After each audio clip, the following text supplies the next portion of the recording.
আসসালামু আলাইকুম সবাইকে, কেমন আছেন সবাই? আশা করি অনেক ভালো আছেন। ব্লেন্ডারের 7 নম্বর পর্বে আপনাকে স্বাগতম।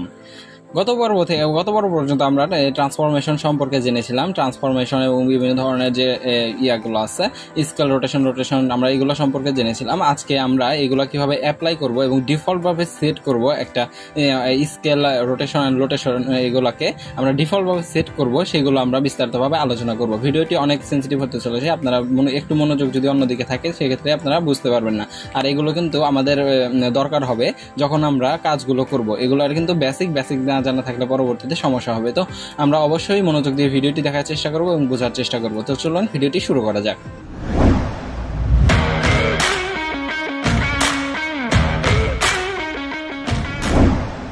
প্রথমেই আমরা যে বিষয়টি দেখব সেটি হলো আমাদের এনটেস্ট করে এখান থেকে আমাদের লোকেশন, রোটেশন অ্যান্ড স্কেলের যে বিষয়টা আছে এবং ডাইমেনশনের যে বিষয়গুলো আছে সবগুলো বিষয় আগে একটু ক্লিয়ার হই।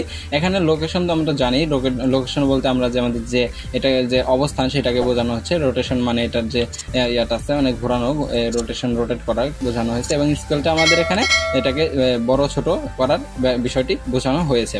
তো এই বিষয়গুলো আমরা কিভাবে ডিফল্টভাবে সেট করব এবং এটা কিন্তু আমাদের ডিফল্টভাবে এখানে রোটেশন, লোকেশন অ্যান্ড স্কেলের ব্যাপারটা এটা কিন্তু আমাদের ডিফল্টভাবে এখানে দেখতে পাবেন। এটা লোকেশন 0 আছে, ওয়াই সব জায়গায় XYZ 0 আছে, কিন্তু রোটেশনও 0 আছে এবং স্কেল এখানে দেখতে পাবেন 111। তো এখানে আমাদের মূল বিষয়টি হবে স্কেল। তো স্কেলের বিষয়টি আমাদের সবসময় খেয়াল রাখতে হবে এবং এই স্কেলটা আমরা যখন আমাদের পরবর্তীতে বেবেল করব, আমাদের কোনো অবজেক্টকে বেবেল করব এবং বিভিন্ন প্যারামিটার অ্যাপ্লাই করব, স্কেল অ্যাপ্লাই করব, তখন আমাদের এটা কিন্তু খুবই প্রয়োজন হবে। তো এই বিষয়টি আমি আশা করি আপনারা মনোযোগ দিয়ে দেখবেন ক্লিয়ার হওয়ার জন্য। এটা কিন্তু পরবর্তীতে এটার জন্য একটা ডেডিকেটেড ভিডিও তৈরি করা হয়েছে, আপনারা বুঝে নিন যে এটা কতটুকু ইম্পর্টেন্ট। তো আশা করি ভিডিওটি সবাই মনোযোগ দিয়ে দেখবেন। এখানে আমাদের স্কেলের বিষয়টি আসে, এখানে আমাদের দেখতে পাবেন যে স্কেলে 111 এবং এখানে ডাইমেনশন আছে 222। এখানেও স্কেলের 111 মানে এটা ডিফল্টভাবে সেট করা যে এটা scale 1 metre x, 1 metre y এবং 1 মিটার জেটে আছে। তো এই স্কেলটা এটা কিন্তু ডিফল্ট। তো এই ডিফল্টটা আমরা যদি এটাকে এক্সপ্রেস করে জেট অ্যাক্সিস বরাবর এটাকে একটু বড় করি, সেই ক্ষেত্রে আমাদের কিন্তু দেখতে পাবেন যে এখানে জেট এখানে বেড়ে গেছে। এখানে জেট কিন্তু আমরা যদি 3 দেই, ইন্টারপ্রেস করি, এখানে 3 হলো, জেট হলো 3। কিন্তু এর আগে যেটা ছিল এখানে কিন্তু আমাদের জেট 1 ছিল। তো এই জায়গায় আমরা যদি অল্টার এস প্রেস করি সেক্ষেত্রে আমাদের ডিফল্ট যে এখানে 1 ডিফল্টভাবে সেট করা আছে যে এইটুকু জায়গা 1 থাকবে এবং এটা ডিফল্ট, এটা কিন্তু এখানে সেট করা আছে।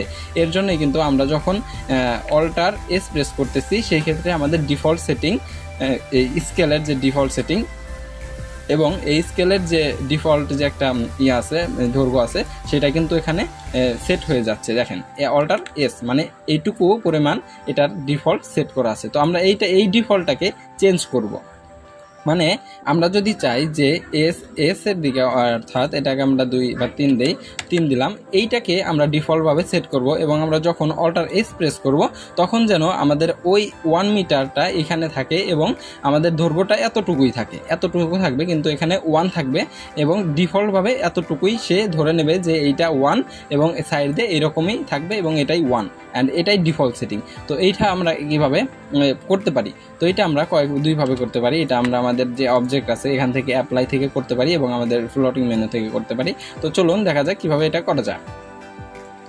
তো এটাকে আমরা যদি সিলেক্ট করে অবজেক্ট থেকে এখানে অ্যাপ্লাই থেকে স্কেল করি, স্কেল এটা কিন্তু আমরা অ্যাপ্লাই করে দিলাম, স্কেল প্যারামিটার এখানে অ্যাপ্লাই করে দিলাম। এখন দেখতে পাবেন যে এখানে কিন্তু 1 হয়ে গেছে। আপনারা খেয়াল করেছেন কিনা দেখেন, এখানে কিন্তু 3 আছে, 3টা এখানে 1 হয়ে যাবে এবং ডিফল্টভাবে এটা স্কেল সে ধরে নেবে যে এটাই 1 এবং এখান থেকে অবজেক্ট থেকে অ্যাপ্লাই থেকে স্কেল করলে দেখতে পাবেন যে এখানে 1 হয়ে গেছে, কিন্তু 3 ছিল এখানে 1 হয়ে গেছে। এখন যদি আমি অল্টার এস প্রেস করি এটা কিন্তু আমাদের ছোট হচ্ছে না, এটাই কিন্তু আমাদের 1 ধরে নিয়েছে এটা। এখন আমি এস প্রেস করে যেটা অ্যাক্সিস বরাবর আরো বড় করি, সেই ক্ষেত্রে আমি যদি আবার অল্টার এস প্রেস করি এটা কিন্তু আমাদের দেখতে পাচ্ছেন যে এই যে ডিফল্ট আমরা কেবল সেট করলাম সেই ডিফল্টে কিন্তু এটা চলে গেছে। এটা কিন্তু আমাদের আগের যে ডিফল্টটি ছিল সেটা কিন্তু চলে যায়নি, এখানে কিন্তু আমাদের ডিফল্ট 111 এইটা সেট হয়ে গেছে। এটা আমাদের অনেক সময় প্রয়োজন হবে বেবেল করার সময়, অতি গুরুত্বপূর্ণ এবং বিভিন্ন ট্রান্সফরমেশনের ক্ষেত্রে এরা খুবই গুরুত্বপূর্ণ কাজ করবে। তো চলুন আমরা এই যে ডিফল্ট সেটিংটা, এটা কিন্তু আমরা রোটেশন এবং লোকেশন ওইটার ক্ষেত্রেও করতে পারি। তো আমরা লোকেশন রোটেশন এগুলো আমরা কিভাবে সেট করতে পারি, সেম টু সেম। আমরা এখান থেকে যদি অবজেক্টে যাই, অবজেক্টে যাওয়ার পর এখান থেকে আমরা অ্যাপ্লাই যাই, অ্যাপ্লাই থেকে দেখতে পাবেন যে এখানে লোকেশন রোটেশন আছে, স্কেল আছে এবং অল ট্রান্সফর্ম আছে। এখন আমরা যদি লোকেশনে দিই, ধরেন এটাকে আমরা জি প্রেস করে এটাকে আমরা এখানে সরিয়ে নিলাম এবং এখান থেকে আমরা রোটেশন করলাম এদিকে, এতটুকু রোটেশন করলাম।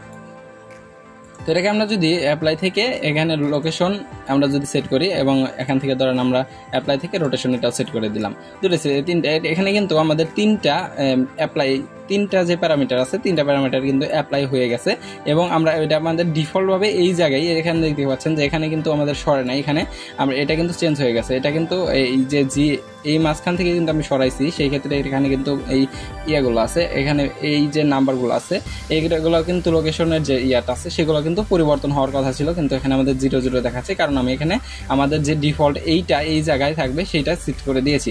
এখন যদি আমরা অল্টার জি বা অল্টার এস বা অল্টার আর প্রেস করি, এটা কিন্তু লোকেশন রোটেশন এবং স্কেল কোনোটাই সরবে না। তো সেই ক্ষেত্রে আমি যদি এটাকে জি প্রেস করে অন্য জায়গায় নেই, অন্য জায়গায় নিয়ে তারপর রোটেশনটাকে আর একটু অন্য দিকে করি এবং আবার স্কেলটাকে আমরা বাড়িয়ে দিই। এখন যদি আমরা এটাকে অল্টার এস প্রেস করে দেখতে পাবেন যে এটা কিন্তু আমাদের যে ডিফল্টটা সেট করেছিলাম সেই ডিফল্টের স্কেলে চলে যাবে। আবার অল্টার জি প্রেস করলে আমাদের যেই জায়গায় ডিফল্ট সেট করেছিলাম সেই জায়গায় কিন্তু চলে গেছে। আবার অল্টার আমরা যদি আর প্রেস করি সেক্ষেত্রে দেখতে পাবেন যে এটা যে রোটেশনে ছিল, যতটুকু রোটেশনে আমরা ডিফল্ট সেট করেছিলাম সেই লোকেশনে কিন্তু ডিফল্ট এটা আবার আগের অবস্থানে ফিরে গেছে। তো আশা করি এইটুকু বুঝতে পেরেছেন। আমরা এটাকে কিন্তু আমরা অবজেক্ট মেনু থেকে করলাম, এখন আমরা এটাকে আমাদের যে ফ্লোটিং মেনুটা আছে আমাদের সেই ফ্লোটিং মেনু অর্থাৎ কিবোর্ড শর্টকাটের মাধ্যমে করব।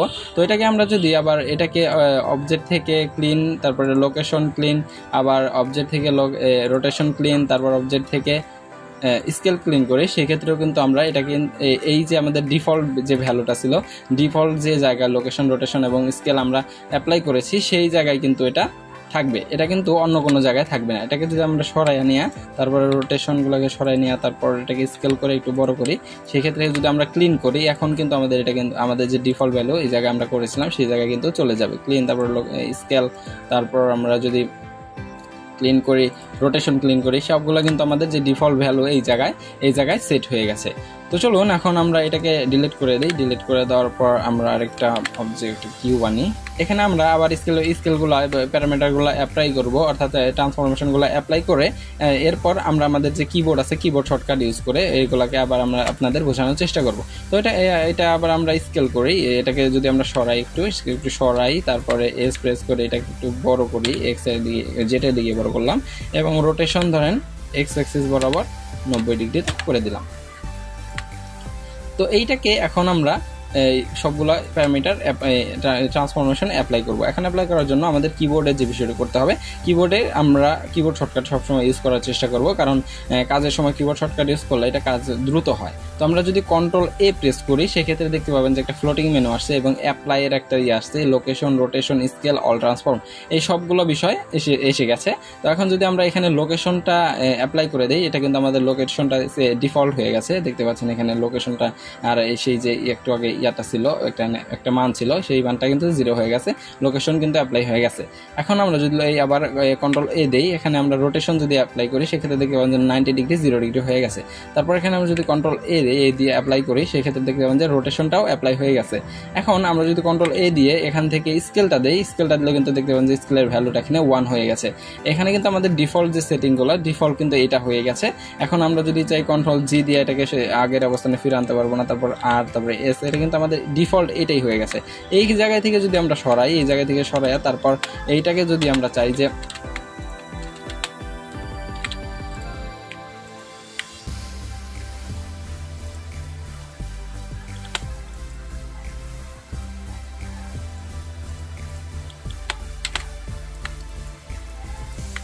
হ্যাঁ, এটাকে যদি আমরা চাই যে এইটাকে আমরা সরাবো এবং স্কেল করব, স্কেল করে তারপর এটাকে রোটেশন করে যে কোনো দিকে করে তারপর এইটাকে আমরা ডিফল্ট আনবো, ওই যে আগের একই অবস্থানে আনবো, সেই ক্ষেত্রে আমাদের এটাকে এই যে ইয়াগুলো আছে অল্টার জি এস এবং আর এগুলোকে করলে আমাদের যে রোটেশন লোকেশন অ্যান্ড স্কেলগুলো আছে সবগুলো আমাদের ডিফল্টের এই অবস্থানে ফিরে আসবে। তো এই বিষয়টা আপনারা অবশ্যই একটু খেয়াল করে বোঝার চেষ্টা করবেন, এবং আপনারা যারা বুঝতে পেরেছেন তা তো ভালো, আর যদি যারা একটু হলেও সমস্যা আছে তারা অবশ্যই এই ভিডিওটি আবার দেখবেন, আবার দেখে একদম ক্লিয়ার হবেন, কারণ এই বিষয়টা খুবই গুরুত্বপূর্ণ। আমাদের এই যে যখন আমরা কাজ করব সেই ক্ষেত্রে আমাদের অনেক সময় বলতে বেশিরভাগ যখন আমরা বেভেল করব বা ট্রান্সফর্ম করব কোনো অবজেক্টকে বা অন্য বিষয়গুলো আছে সেই বিষয়গুলো করার সময় এটা কিন্তু অনেক গুরুত্বপূর্ণ একটা ভূমিকা পালন করে। সেই ক্ষেত্রে আমাদের ওই সময় এইগুলো কিন্তু লাগবে, এবং তখন কিন্তু আমি এই বেসিক বিষয়গুলো আর আপনাদের একবারে ডিটেইলে বলবো না, তখন কিন্তু আমি শুধু একটু বলে দিব, সেই ক্ষেত্রে আপনাদের বুঝে নিতে হবে, এবং এইগুলো যারা এই বেসিক ভিডিওগুলো যারা দেখেন নাই তারা কিন্তু সেই কাজগুলো করতে পারবেন না। তো আশা করি ভিডিওগুলো আপনারা খুব মনোযোগ সহকারে দেখবেন, এবং ভিডিওটি ভালো লাগলে অবশ্যই লাইক কমেন্ট করবেন, বিশেষ করে আমাদের, কারণ কমেন্ট করলে আমরা বুঝতে পারি যে আপনারা এই কাজগুলো করতেছেন বা আমাদের ভিডিওগুলো আপনাদের কেমন লাগতেছে, সেই বিষয়গুলো আপনারা যদি আমাদের জানান সেই ক্ষেত্রে আমাদের ভালো লাগবে, কারণ এত কষ্ট করে আপনাদের জন্য ভিডিও তৈরি করা হচ্ছে। আর এই কোর্সটি অবশ্যই মোটামুটি একদম পেইড একটা কোর্স ধরা যায়, কিন্তু আমি আপনাদের ফ্রিতে দিচ্ছি, কারণ বাংলায় এই বেসিক ব্লেন্ডারের বেসিকগুলো একদম নাই বললেই চলে, সেই ক্ষেত্রে আমি আপনাদের ফ্রিতে এই কোর্সগুলো দিয়েই দিচ্ছি ধরা যায়। একদম পেইড কোর্সের থেকেও অনেক ইনফরমেশন আপনারা জানতে পারবেন এগুলো থেকে। তো আশা করি এই ভিডিওগুলো গুরুত্ব সহকারে দেখবেন এবং শেখেন। আমার মূল উদ্দেশ্য হলো আপনাদের শেখানো। আপনারা শিখলে এবং আপনারা যখন আমাকে বলেন যে ভাই আপনার কাছ থেকে এই জিনিসটা শিখতে পারলাম, অনেক ভালো লাগলো, তখন আমার অনেক ভালো লাগে। তো এই সব বিষয়গুলো নিয়ে আপনাদের সামনে আসা। তো ভালো থাকবেন সবাই, ভিডিওগুলো অবশ্যই মনোযোগ দিয়ে দেখবেন এবং প্র্যাকটিস করার চেষ্টা করবেন, বেশি বেশি প্র্যাকটিস করবেন। তো ভালো থাকবেন সবাই, আসসালামু আলাইকুম।